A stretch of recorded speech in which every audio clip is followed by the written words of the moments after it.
Hello and welcome to Games Radar's video review of Forza Motorsport 6. I'm Games Radar Executive Editor Andy Hartup, and I'm joined by the man who reviewed the game, Justin Towell. Hello. So, Justin, tell me about Forza 6. Firstly, give me a broad overview. Are you impressed by this game? I'm impressed with everything about the game except the actual act of racing. You see, that seems like quite a significant factor. Okay, Yes. So let's start with the basics then. Yes. Tell me, how is it as like a simulator? Like, how does it feel to drive a car in Forza 6? Okay, it feels very different depending on what assists you use. If you turn on the traction control, which stops your wheels spinning, things like that, and the stability management, then it drives pretty nicely. Some of the cars do feel like you've got beach balls for wheels. It's quite floaty at times, but if you get in the really fast cars, then the sensation of power is incredible. There's Lotus Formula 1 car in there. You put your finger on the accelerator, it just goes like this. It's like, you see those videos of track days, people trying real Formula 1 cars. You can tell they're reluctant to put their foot on the power because there's so much energy there. And it's like that. But most of the time, you're not driving these fast cars. So how does the driving stack up against Project Cars, Drive Club, you know, the game's direct competition? Yes, Drive Club is a more arcade-feeling racing game, and it's more about the excitement. Against Project Cars, I'd say that Forza has a finer subtlety, nuance to the simulation. Project Cars is a little sort of digital in the on-off when you're accelerating or braking, stuff like that. It changes how the car feels in a more on-off kind of way.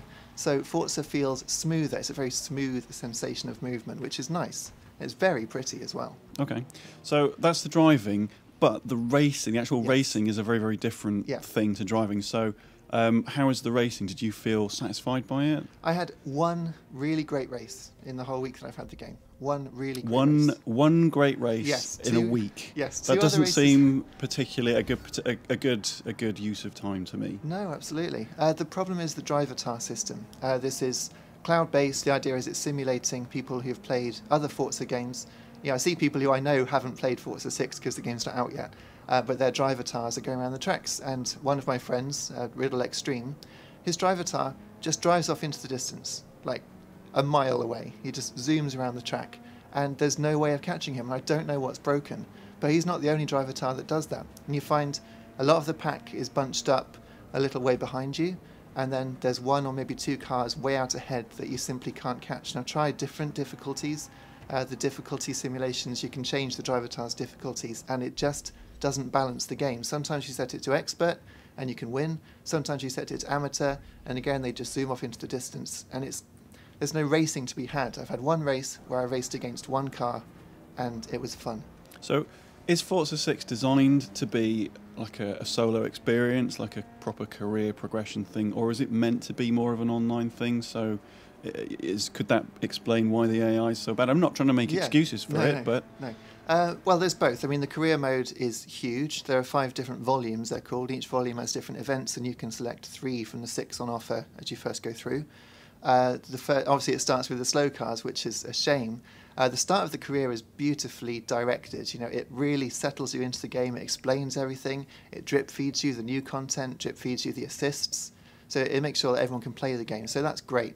But then after a couple of hours, it sort of relinquishes its hold on you and just lets you do these things. And you end up just going through race after race. It's a bit of a slog, gets very dull because the fast cars are all at the end of the game, and that's like 10 hours away. So it's more grinding towards the end. So tell me a little bit about the extra bits and pieces in there. What's going to really appeal to Forza fans that necessarily hasn't been in there before? Right. There's a new mod system. The mods are like cards, and you can win little packs of cards or you can buy them.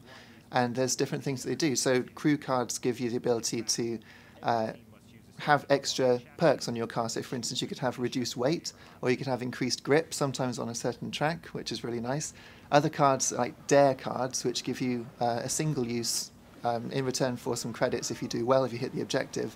Then you can race with the first lap, there's no collisions, so you can just drive through the whole field, which is really video gaming, and I like that.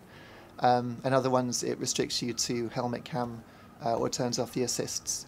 And that's really cool. It works really well. But the problem is a random element every time you level up. You get to spin a spinner, and you can win some of these mod packs and things like that. Yeah. You can also win credits, and you can win cars. So because you can win 1 million credits if you get lucky. I mean, at level 3, I won a 2 million credit Lotus F1 car at level 3. It just means that if you're racing for these extra 10,000 credits by doing something well, what's the point, really? You just won 1 million. It doesn't make a difference. Okay.